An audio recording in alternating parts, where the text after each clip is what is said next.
The Sunday School lessons for January 21st, 2024 are Overcoming Fear and Faith and Encouragement. 2 Chronicles chapter 20, verses 13 through 20. Welcome, viewers and subscribers, to my channel, Read With Me. I am Audrey. If you are new here, notice the agenda: audio reading of the lesson text and an audio reading of the lesson summary. Let's begin. Verses 13 through 14. All the men of Judah, with their wives and children and little ones, stood there before the Lord.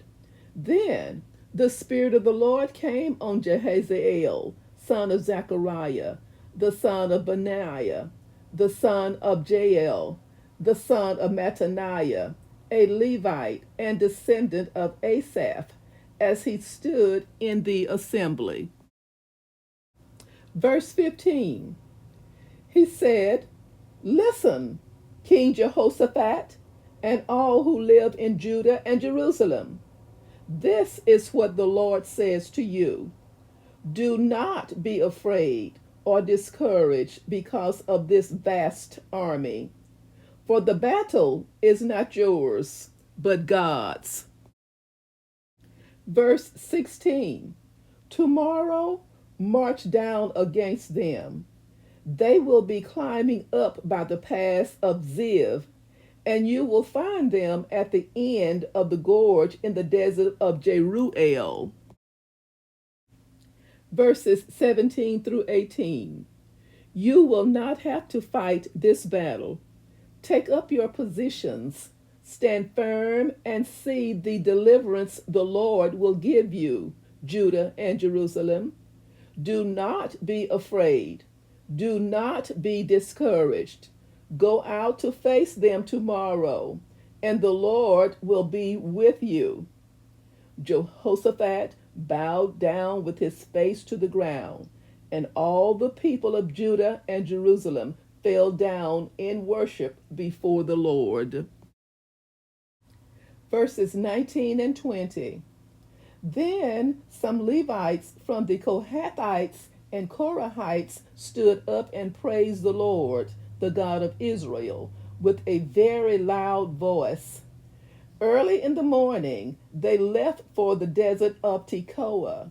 As they set out, Jehoshaphat stood and said, "Listen to me, Judah and people of Jerusalem.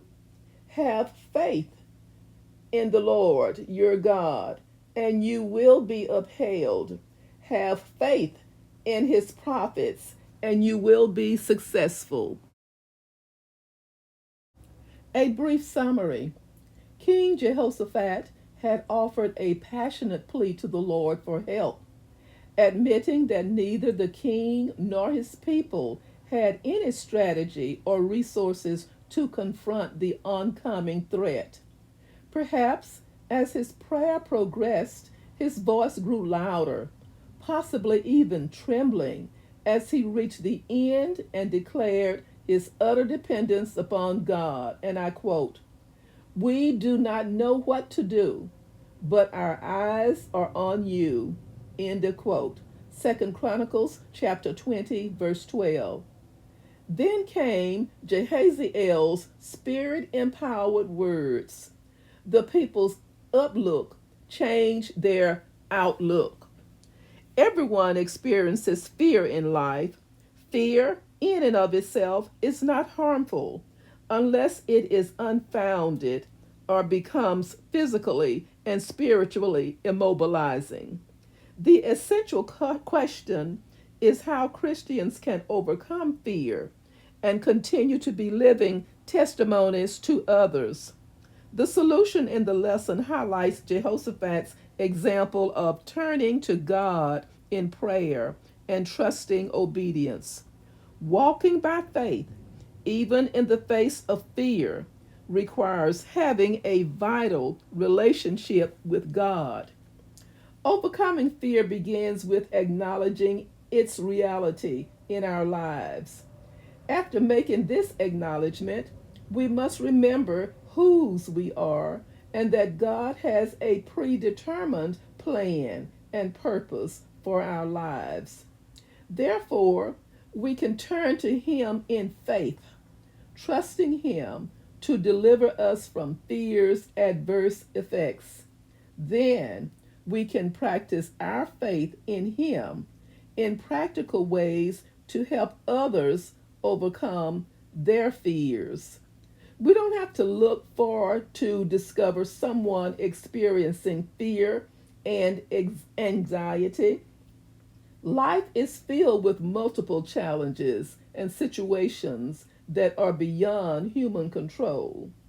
Our overcoming the immobilizing effects of fear involves acknowledging our inability to deliver ourselves, declaring our trust in God, and practicing active obedience to His Word.